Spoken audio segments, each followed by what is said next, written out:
Hello বন্ধুরা, আশা করি তোমরা সবাই অনেক অনেক ভালো আছো। আমিও অনেক ভালো আছি। আজকে নুরবানুর কিচেনে তোমাদের একটা নতুন রেসিপি তোমাদের সঙ্গে শেয়ার করে দেখাবো। তো অবশ্যই ভিডিওটি শেষ পর্যন্ত দেখতে থাকো। আমি এখানে নিয়েছি 100 গ্রাম ডাল, মুসুরির ডাল নিয়েছি 100 গ্রাম। 10 থেকে 15 মিনিট ভিজিয়ে রেখেছিলাম।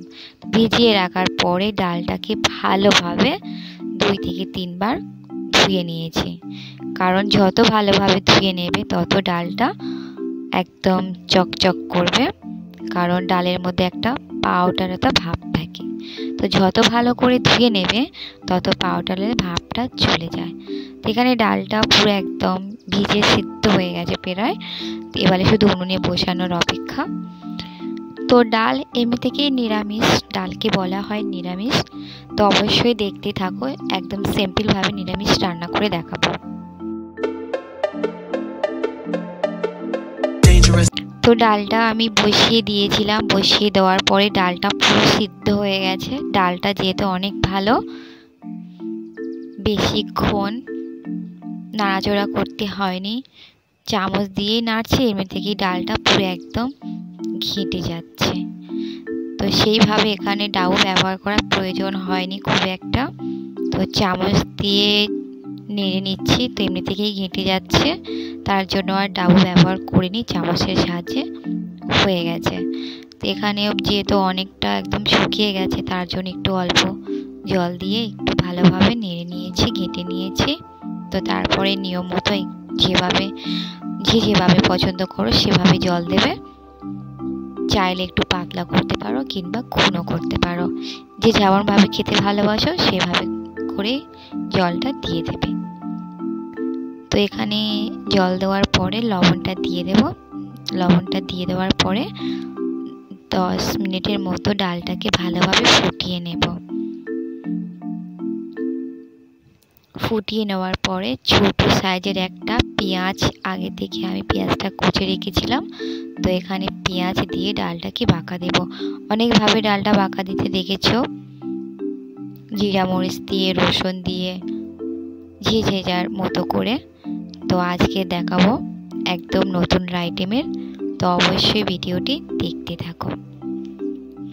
তো ডাল ফুটে গেছে, দেখতে পাচ্ছ পুরো একদম, যে 10 থেকে 15 মিনিট ফুটিয়ে নেওয়ার পরে যে গরমে একটা হাউলিটা আসে, সেটাই একটা ধোঁয়া টাইপের দেখা যাচ্ছে। তো আমি এবারে ডালটাকে ঢেলে নেব। ডালটা ঢেলে নিয়েছি, ঢেলে নেওয়ার পরে আগে যে পেঁয়াজটা কুচে রেখেছিলাম সেই পেঁয়াজটা দিয়ে দিয়েছি। তো পেঁয়াজটা একটু জমে গেছে, খুন্তি দিয়ে ছাড়িয়ে নিচ্ছি, কারণ পেঁয়াজটা ছাড়িয়ে নিলে পেঁয়াজটা মচমচে করে ভাজা যাবে। তো পুরো একটু মচমচে হয়ে যাবে, আর মচমচে মতো হয়ে গেলে ডালের টেস্টটা অনেক ভালো হবে। তো পেঁয়াজটা একটু ভেজে নিচ্ছি, তারপরে একটু তেল দিয়ে দেব, দিয়ে পেঁয়াজটিকে লাল লাল করে একদম ভেজে নেব। তো লাল লাল করে ভেজে নেব। ভেজে নেওয়ার পরে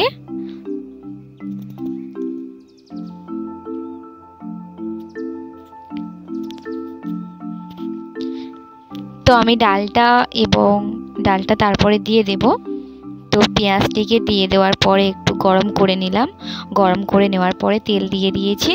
তেল দিয়ে ভালো করে লাল লাল করে ভেজে নেব, কারণ নড়াবড় করে নাড়তে হবে, তা না হলে পেঁয়াজটা পুড়ে যাবে, আর পুড়ে গেলে টেস্টটা কিন্তু একদম ভালো হবে না।